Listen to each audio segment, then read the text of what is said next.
Sejam todos muito bem-vindos de volta a esse canal, o canal Teus Talk, aqui onde nós falamos sobre Deus a partir de todas as coisas. E no vídeo de hoje nós iremos continuar falando sobre Deus dentro do universo do Senhor dos Anéis, mas não iremos falar de um personagem que está ali dentro da trilogia do Senhor dos Anéis. Nós iremos falar do personagem que é a personificação do mal em Senhor dos Anéis. E antes que você ache que é Sauron, não é Sauron. Fica comigo até o final e vamos descobrir juntos quem é essa personificação do mal ali nos livros do Tolkien. Então, logo após a vinheta, bora, vamos falar de Deus.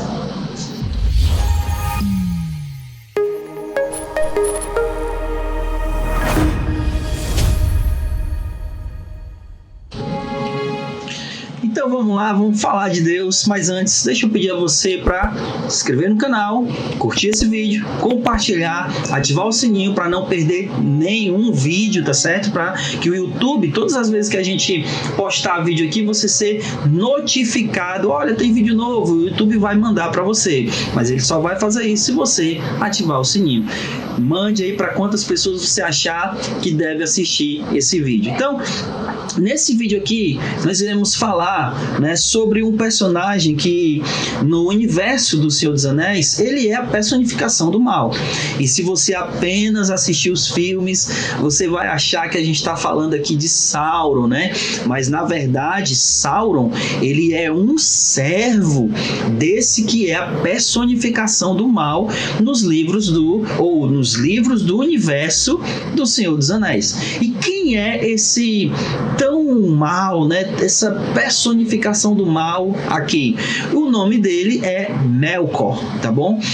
Eu sei que isso pode parecer assim, um pouco estranho para vocês, mas deixa eu falar um pouco sobre como se dá o universo, ou melhor, a criação de todo o universo do Senhor dos Anéis ali nos livros de Tolkien. Se você só assistir os filmes, você não vai entender muito isso, mas tudo isso que eu estou falando para vocês está nesse livrinho aqui, ó.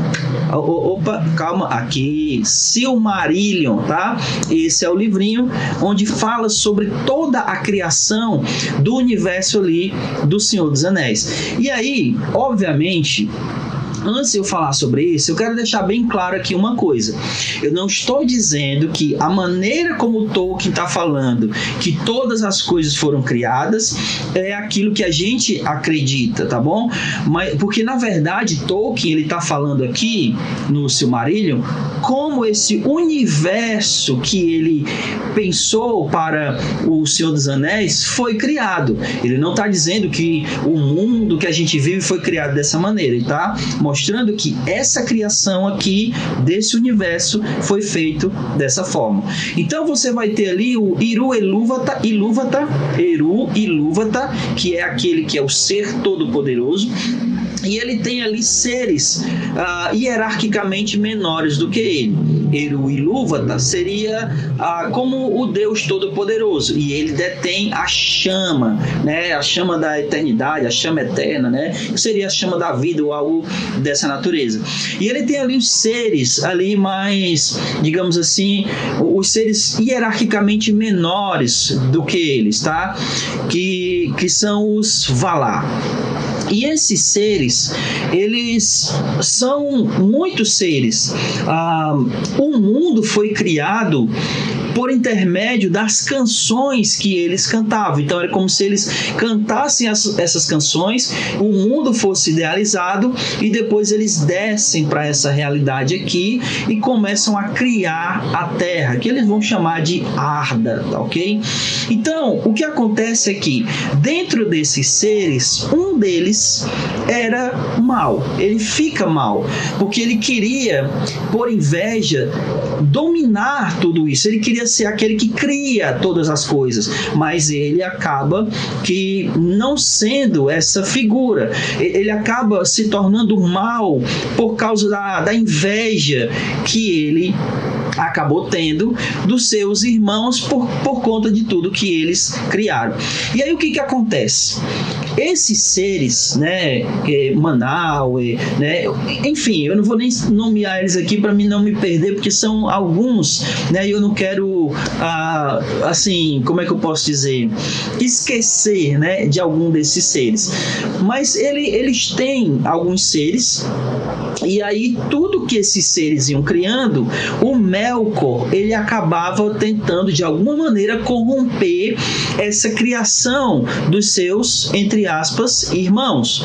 E aí eu queria ler alguns trechos aqui para a gente perceber o quanto o Melkor era mau e o quanto ele trabalhava sempre nessa de corromper a criação desses seres, que eram seres hierarquicamente menores, né, no caso, do que Eru e Ilúvatar. Então deixa eu ler aqui para vocês alguns trechos, tá, desse corrompimento, digamos assim, que Melkor ele fazia. Então olhe só, atente comigo aí. O que diz aqui? Os Valar conseguiram sempre, a despeito de Melkor, reger a terra e prepará-la para a vinda dos primogênitos. E aqui vale salientar e explicar uma coisa. Existiam esses seres, né, no mundo aqui de Tolkien, existiam esses seres hierarquicamente menores do que Eru e Ilúvatar, que é o ser todo-poderoso, e os primogênitos da terra que eles estão falando aqui eram os elfos. Então tinham os elfos, os homens e também os anãos, tá? Então os primogênitos que ele está falando aqui eram os elfos. Então eles estavam criando a terra para a vinda dos primogênitos, que seriam os elfos. Então o que ele está dizendo é que mesmo com a presença de Melkor ali, os Valar eles conseguiam preparar a terra para a vinda dos primogênitos. Só que olha só o que ele vai dizer. Eles construíram terras e Melkor as destruiu. Eles cavaram vales e Melkor ergueu de novo esses vales. Eles esculpiram montanhas e Melkor derrubou mares e encheu. Melkor derrubou. E nada podia ter paz ou chegar ao crescimento duradouro, pois tão certo quanto os Valar começavam o labor, assim Melkor desfazia ou corrompia. Então, tudo que os Valar faziam, né, construíam, Melkor ele corrompia.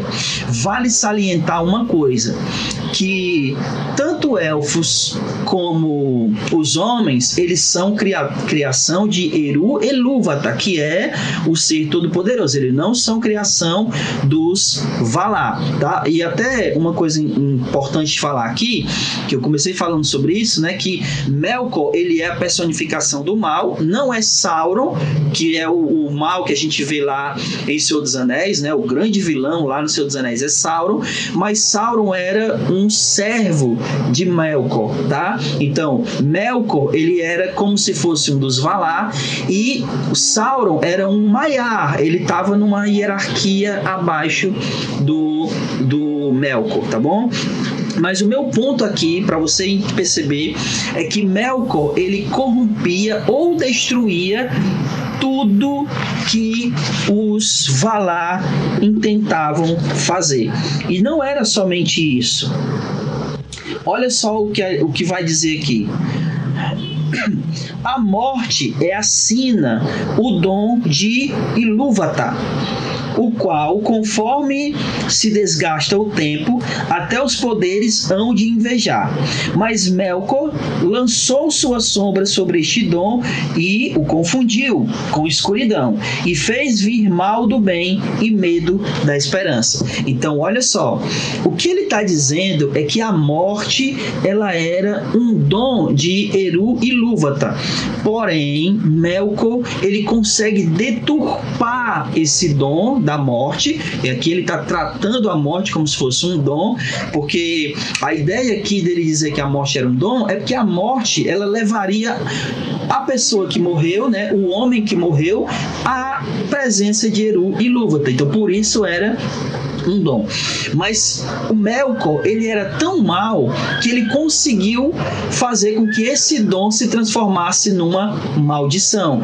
Ele confunde e traz medo para aquilo que deveria ser um dom.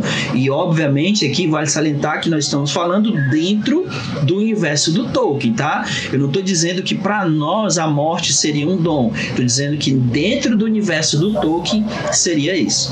E aí, por último, a última coisa que eu quero mostrar aqui que ele corrompeu é justamente os primogênitos de Eru e Ilúvatar, que são os elfos. Então, vamos lá, vamos aqui. Daqueles infelizes que foram apanhados por Melkor, pouco se sabe com certeza. Então, deixa eu explicar isso aqui. Os elfos, assim como os homens, eles já estavam na Terra, né, em Arda, ou na Terra-média, como a gente vai conhecer depois. Só que eles estavam dormindo, então eles são despertados. Aí Melkor, ele consegue enganar alguns desses elfos, eles não vão para a cidade dos Valar e eles acabam ficando nas mãos de Melkor. E é justamente isso que ele está falando, né? Desses infelizes que ficaram lá, não se sabe ao certo o que aconteceu. E aí ele diz: pois quem dentre os vivos desceu às covas de Utúmino, que é onde tinha a fortaleza de Melkor, ou explorou a escuridão dos conselhos de Melkor? Contudo, isso é considerado verdadeiro pelos sábios de Erécia, que todos aqueles dos Quendi, que são os primeiros elfos que despertaram, receberam esse nome de Quendi, que caíram nas mãos de Melkor, antes que o túmulo fosse destroçada, lá foram postos na prisão, e por lentas artes de crueldade foram corrompidos e escravizados, e assim Melkor fez surgir a raça hedionda dos orcs, em inveja e zombaria dos elfos, a quem foram depois inimigos mais amargos. Então, olha só, ele pega esses primeiros elfos aqui, corrompe eles, e a partir deles nascem esses, digamos assim, primeiros orcs. Só que o ponto aqui, olha o que vai acontecer.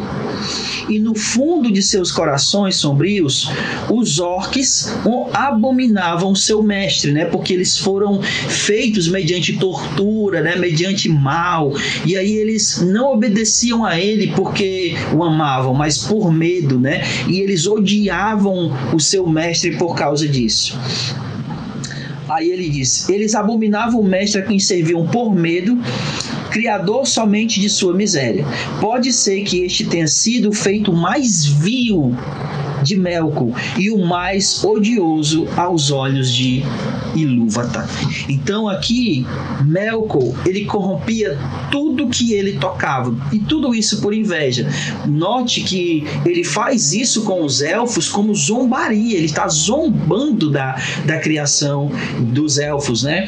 E aí a gente consegue perceber aqui que Eru e Ilúvatar viu isso como uma das mais vios, mais más, né, coisas que Melkor havia feito. E é justamente nesse ponto aqui que eu gostaria que nós pensássemos sobre Deus, porque Satanás, ele fez a mesma coisa. Essa figura de Melkor aqui, praticamente você já deve ter percebido, né, a semelhança entre essa figura e Satanás. E aí Satanás, ele tenta corromper tudo, né? A terra, as coisas, a criação, mas aquilo que ele fez de mais vil, de mais mal, que ele corrompeu e que mais foi algo mal aos olhos do próprio Deus, foi quando ele corrompeu a sua criação, a criação de Deus mais preciosa, o ser humano. Então, penso eu que assim como Eru Ilúvatar, né, que é o ser todo-poderoso aqui do Senhor dos Anéis, do mundo de Tolkien, ele vê essa ação do Melkor como a ação mais odiosa, mais vil, que é a corrupção dos elfos. Assim Deus vê a maior maldade de Satanás quando ele corrompe a raça humana. Então não se engane. Tudo que Satanás toca, ele corrompe.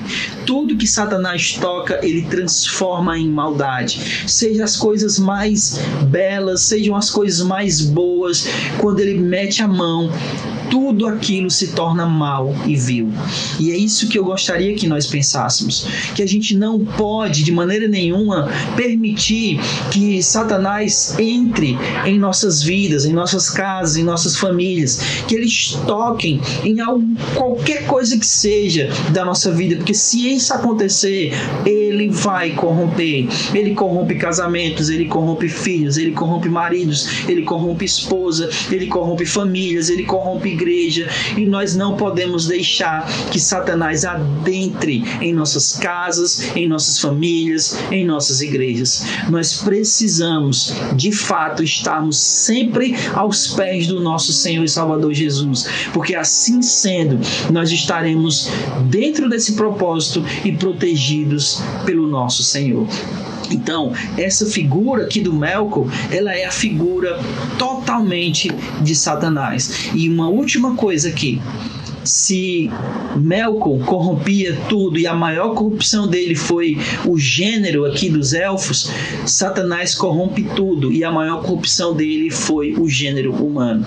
Então Satanás, ele corrompe o ser humano, os seres humanos, e nós precisamos, como Jesus disse, vigiar e orar para que nós não sejamos corrompidos por Satanás, para que a gente esteja sempre debaixo da graça e do amor do nosso Senhor, cobertos pelo sangue redentor do nosso Senhor Jesus, protegidos, estando em suas mãos, para que a gente possa estar livre dessa corrupção de Satanás, tá certo? Então, coloque-se sempre aos pés do Senhor. Não dê brechas para o inimigo. Isso parece até clichê, né? Não dê brecha, mas é uma realidade. Não permita que Satanás entre, porque se ele entrar, ele irá corromper. Assim como Melkor tocava tudo que corrompia, aliás, corrompia tudo que tocava, assim também é Satanás. Ele corrompe tudo que toca e ele corrompe também o ser humano.